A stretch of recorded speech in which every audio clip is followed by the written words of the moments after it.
My name is Haley Morgan LeJeune, and I'm a junior speech education major. Some of my favorite childhood memories involve me and my brothers attempting something stupid, reckless, or dangerous while our mother was not home. In Tarts Affire by Dave Barry, he explains an experiment that he tried with a toaster, Kellogg's Strawberry Pop-Tarts, and no adult supervision.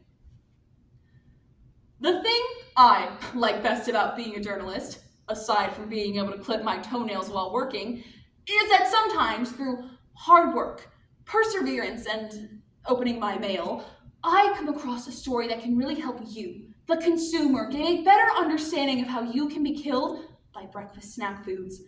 This is just such a time.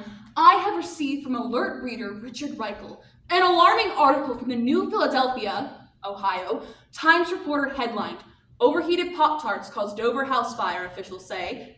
The article states that fire officials investigating a house fire in Dover, Ohio, concluded that when the toaster failed to eject the Pop-Tarts, they caught fire and set the kitchen ablaze. Like most Americans, I have long had keen scientific interest in combustible breakfast foods, so I called up the Dover Fire Department and spoke to investigator Don Dunphy. He told me that he and some other investigators bought a used toaster, rigged it so it wouldn't pop up, put in 2 Kellogg's Strawberry Pop-Tarts, and observed the results. "At 5 minutes and 55 seconds, he said, "we had flames shooting out the top, and I mean large flames.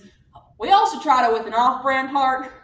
That one broke into flames in like 3.5 minutes, but it wasn't near as impressive as a Kellogg's Pop-Tart."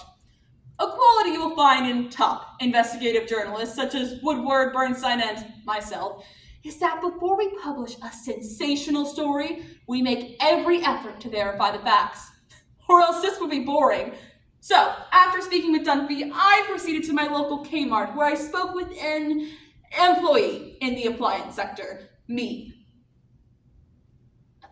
"What kind of toaster do you recommend for outdoor use?"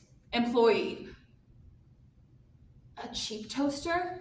I got one for $8.96. I already had Kellogg's Strawberry Pop-Tarts at home because these are one of the 3 major food groups that my son eats. The other 2 being pizza and pizza with pepperoni." Having assembled the equipment, I was ready to conduct the experiment. Warning: do not attempt the following experiment yourself. This is a dangerous experiment conducted by a trained humor columnist under carefully controlled conditions. Namely, his wife was not home. I conducted the experiment on a Saturday night. Assisting me was my neighbor, Steel Reader, who is a customs broker, which I believe is a mentally stressful occupation. Because when I mentioned the experiment to Steel, he became very excited, ran home, and came back wearing a bright yellow rubber rain suit, an enormous sun hat, and a rope around his waist holding 2 fire extinguishers, gunslinger style.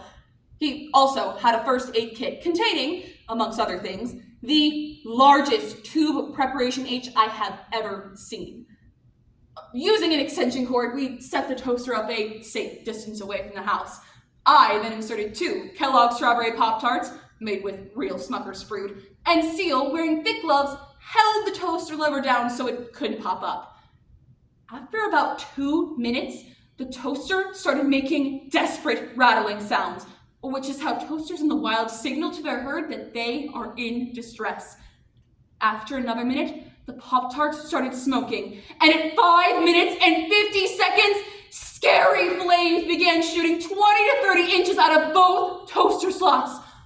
Oh, it was a dramatic moment, very similar to the one that occurred in the New Mexico desert nearly 50 years ago, when the awestruck atomic scientists of the Manhattan Project witnessed the massive blast that erupted from their first crude experimental snack pastry.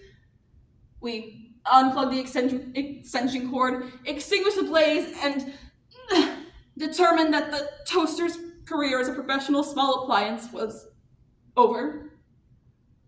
It was time to draw conclusions. The obvious ones involve missile defenses.